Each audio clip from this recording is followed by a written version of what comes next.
자, 이제 기업을 조금 깊이 있게 파보는 시간이 되겠고요. 이미 한번 히트를 친 기업이 있습니다.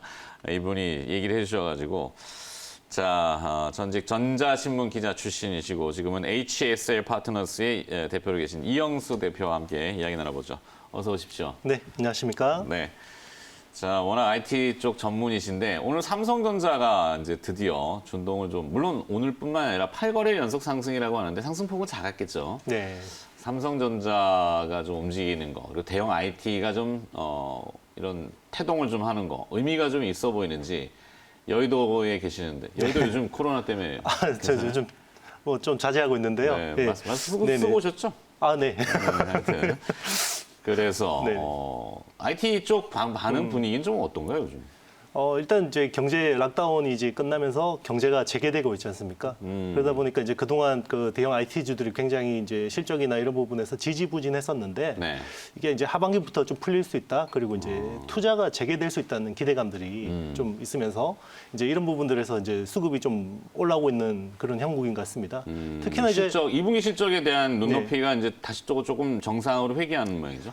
일단 2분기 실적에 대한 부분들은 크게 뭐 기대를 하기는 어려운 것 같고요. 아예 기대를 안 하고 있다. 네, 일단 저기 시장의 눈은 하반기나 이제 내년을 성장을 보고 있는 것 같고요. 네. 그리고 이제 스마트폰이나 핸드셋 이런 쪽은 이제 일단 보복적 소비에 수혜를 볼 수가 있는 부분들이기 때문에 그렇죠. 네, 그런 부분들에서 또 기대를 하고 있는 거고 그리고 특히나 반도체 같은 경우는 화웨이가 지금 미중 무역 분쟁이 좀 이렇게 이제 격화되면서 일단 이제 지금 재고를 굉장히 좀 많이 안고 가려는 이런 모습들을 보이고 있습니다. 네. 그렇다 보니까 단기적으로 재고를 좀 강하게 가져가다 보니까 이제 반도체 수급 가격이나 이런 스팟 가격이나 이제 고정거래 가격들이 굉장히 좋은 흐름 이런 것들이 아무래도 좀 주가에 서서히 반영되고 있는 거 아닌가 이렇게 생각하고 있습니다.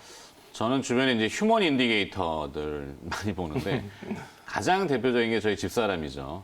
어제 폰 바꿨더라고요. 아, 네. 네, S사 제품으로. 물론 이 버튼이 안 눌러진다 그래갖고 바꾸긴 했는데 아마 그 인터넷 홈쇼핑 하려고 하는 것 같아요. 네. 하여튼 그러니까 그 분을 보면은 항상 소비의 패턴이나 이게 딱 나와요.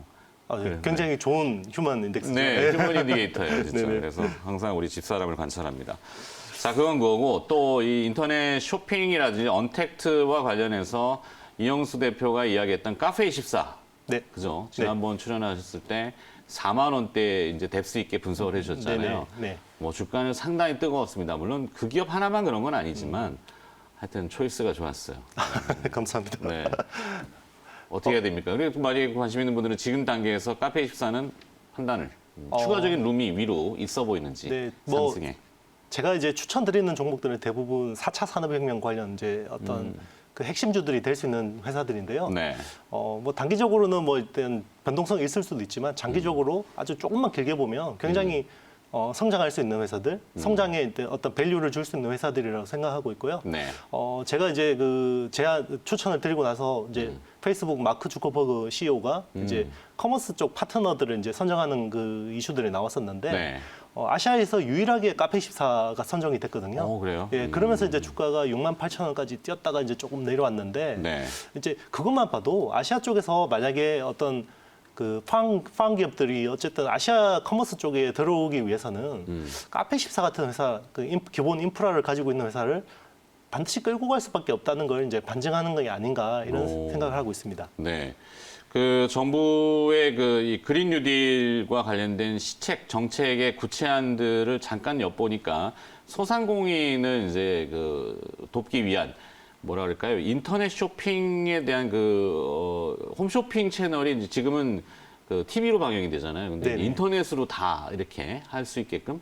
네네. 최근에 이제 어떤 트렌드들이 어떤 인플루언서들 있잖아요. 네네네. 이제 유명 유튜버 BJ들이나 이런 분들이 이제 그냥 간접 광고 쪽에서만 이제 많이 노출을 하고 이제 거기서 수익을 찾아갔다 그러면 네. 이제는 그분들이 직접 쇼핑몰을 운영하고 하면서 좀 더 이제 수익을 극대화하려는 이런 움직임들이 있습니다. 그러니까 소상공인들의 네. 판매 채널로 그런 걸 많이 이제 적극 네네, 활성화하고 있는 거죠. 지원해 예. 주는데. 그러다 보면 이제 거기서 이제 뭐 인스타그램이라든지 페이스북이라든지 여기 SNS에서 커머스로 자연스럽게 넘어가기 위해서는 그 중간에 굉장히 많은 연결 장치들이 필요하거든요. 네. 인프라들이나 그런 것들을 해줄 수 있는 회사가 이제 카페24라고 볼 수 있습니다. 네. 하여튼 업사이드 룸이라고 하는 상승의 여력은 아직도 있다 이렇게 네, 판단하고. 이제 시작이라고 볼 수 있습니다. 4차 산업혁명 그래요? 시대에서. 예. 자, 오늘 기업은 아까 타이틀이 이미 나갔습니다. 익히 알고 있는데 기업 주가가 오늘 좀 네. 올랐어요. 사실 원고 언제 쓰신 거예요? 어제 썼는데요. 네, 이게 그럼 어제 쓰고 어제 네네. 나오셨어요, 지금. 그러게 말입니다. 방송을 자르고라도 저희가 했을 텐데. 네. 하여튼 고영 테크놀로지. 네, 자, 이 어떤 회사- 사업을 영위하는 네네. 회사입니까? 이 회사도 4차 산업혁명의 어떤 핵심인 회사고요. 제조, 특히 스마트 팩토리 쪽에서 굉장히 중요한 이제 위치를 차지하고 있는 회사라고 볼 수 있습니다. 검사 장비 아니 네네. 이 회사는 이제 3차원 검사 장비. 3차원 예. 3D 센싱 이거는 아니잖아요. 이때 그 제조 공정에서 네. 굉장히 많은 검사 장비들이 들어가잖아요. 그렇죠. 거기서 이제 뭐 초음파를 이용하기도 하고 엑스레이 이용하기도 하고 비파기 검사. 네네. 뭐 비전계를 이용하기도 하는데 이 회사는 이제 비전계 쪽에서 세계 1등 3D 검사 장비 업체라고 보면 되고 비전계라는 예, 게 이제 카메라로 아. 모든 걸 이제 분량을 파악하는 광학 겁니다. 카메라 형태인가요? 네네, 맞습니다. 그래갖고 뭐 솔더링 네네네. 같은 이제 거. 이제 PCB라고 어떤 그렇죠, 그 기판이 있잖아요. 네네네. 그 기판 위에 반도체도 올라가고 어떤 여러 가지 수동 소자들 부품들이 올라가는데 네. 그게 제대로 붙어 있어야지 이게 분량이 나지 않거든요. 그렇죠. 그거를 정확하게 파악하는 어떤 기술을 가진 회사입니다. 맞아요. 옛날에 이제 큰 PCB 기판 같으면 육안으로 이제 그 납땜하고 뒤에 네. 붙어 있는 거 아주머니들이 이렇게 눈으로 현미경으로 많이 확인하는데 이게 이렇게 워낙 작아지다 보니까 네네. 눈으로는 확인이 안 되는데 그거를 이제 네네. 과학적인 기술로 네. 분량을 검사하는 워낙 유명한 회사였어요, 사실 그죠? 고영 네네. 테크놀로지가 3D 센싱 기술이라고 나왔는데 이건 또 뭐죠? 3D 측정 기술? 그래도 비전계가 기존 같은 경우는 이제 수직으로 위에서 카메라를 찍어서 그 어떤 분량을 파악하는 그런 형태였거든요. 네. 그게 이제 어떤 부품이 워낙 작아지고 경박 단소화되다 보니까 그거를 이제 그 어떤 솔더 페이스트의 부피나 채적 저 이렇게- 화면에 나온 저분은 네네. 누군가요? 저분은 이제 저기 그 고영의 이제 임원분이시고요. 아, 네네. 테크니컬 이사 네네, 되시구나. 설명하시는 거구나. 네네. 그래서 이제 그런 부피와 최저까지 이제 찾아내기 위해서는 이제 일단 한 방향으로만 볼 수는 없다는 거죠. 그래서 그렇죠. 다차원적으로. 네네. 네. 그렇게 이제 다차면 그 시뮬레이션처럼 이렇게 해서 분량을 찾아내는 수밖에 없는데 이제 그런 쪽에서 기술을 이제 원천 기술부터 응용 기술까지 모두 가지고 있는 회사라고 볼 수 있습니다. 네. 하여튼 뭐 글로벌 기술력을 인정받는 것도 유명하고 이 SMT라는 전시회들이 많잖아요. 컨퍼런스들이 지금은 이제 코로나 때문에 많이 안 하는데 뭐 사실 뭐 서페이스 뭐죠? 그 마운팅 테크놀로지, 예, 그렇죠. 표면 실장 기술이라고 합니다. 예. 네, 중간에 생각이 안 나는 단어가. 저도 이제 SMT 전시회를 많이 네, 가고 앵커가 그걸 아는 것도 이상한데. 아니에요. 뭐 가봐야 눈으로 봐야지 우리도 뭐 이거 털 거 아닙니까? 그래서 네. 턴다운은 잘못했네. 하여튼 얘기를 할 거니까 다녀봅니다. 근데 이 네네. SMT 전시회 가보면 고용 장비들이 많아요, 그죠? 네네. 근데 이제 사실 그 검사 시장 지배력이 견고한데 핵심 기술의 솔루션화 이건 또 무슨 얘기죠? 그러니까 예전에는 단순하게 장비를 팔고 거기서 이제 어떤 수율만 잡아주고 끝이었잖아요. 네. 그런데 이게 스마트 팩토리화 되다 보니까 이게 단순히 그냥 분량을 내는 데서 끝이 나면 안 되는 거예요. 그러니까 이 분량이 어디서 발생하고 전체 공정 플로우에서 어디서 어떤 문제들이 있다 이런 걸 이제 피드백을 해주려면 네. 계속 그 고객사하고 장비사 같이 갈 수밖에 없습니다. 아. 그러면서 이제 이 고영 같은 회사들이 거기서 계속 빅데이터들이 쌓이는 거고요.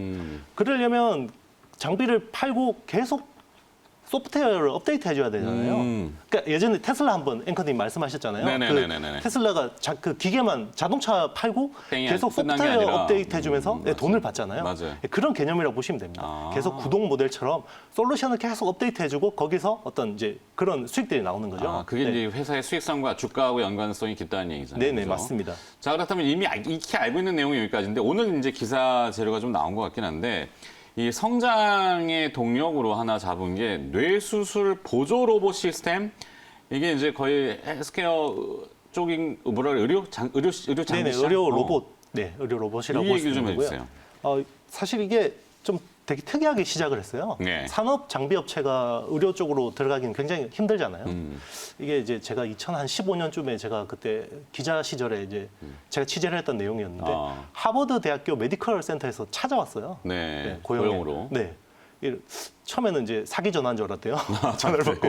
그런데 이제 해외에서는 이런 그 의료 쪽으로 이제 개발할 때 굉장히 특허 조사를 많이 합니다. 수십억을 이제 특허 조사에 쓰는데 자기네들이 하려고 하는 그런 기술에서 이게 특허를 찾아가다 보니까 이 원천 기술을 고영이 가지고 있었다는 거예요. 아, 네네. 3D 센싱 쪽에서. 그래서 뇌수술, 그래서 이제 제안을 하게 됐고, 그때부터 이제 이게 굉장히 그 고영의 어떤 의료 로봇 쪽이 굉장히 화랑을 되게 됐거든요. 네. 또 세계 유수의 대학들하고 같이 제휴가 되고 그다음부터 예, 그렇게 됐는데 어제 이제 뉴스가 나왔어요. 세브란스 그렇죠. 병원하고 이제 세계 두 번째로 뇌수술 로봇 상용화했다. 네. 이미 매출이 나오고 있는 것 같습니다. 이거 아. 굉장히 사실 바이오로 치면 에로가 대박이 터진 거나 마찬가지거든요. 그래요? 그 네. 정도 수준으로 파악해요. 네네. 왜냐하면 그게 근데 보조기구가 아니라 수술할 때 수술실에 들어가는 로봇이잖아요. 네. 이거 굉장히 임상이 까다롭습니다.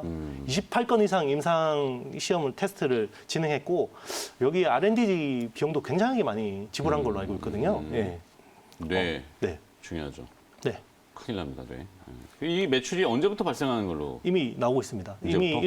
1분기부터 매출이 어느 정도 나오고 있고 굉장히 그게 초기니까 굉장히 미미한 수준일 거고요. 네. 네. 사실 1분기가 이제 실적이 좀 안 좋았네요. 네네, 안 좋았던 부분들이 왜 그렇지? 이게 뇌수술 쪽에 이제 R&D 비용이 상당 부분 포함되어 있는 것 같습니다. 아. 네.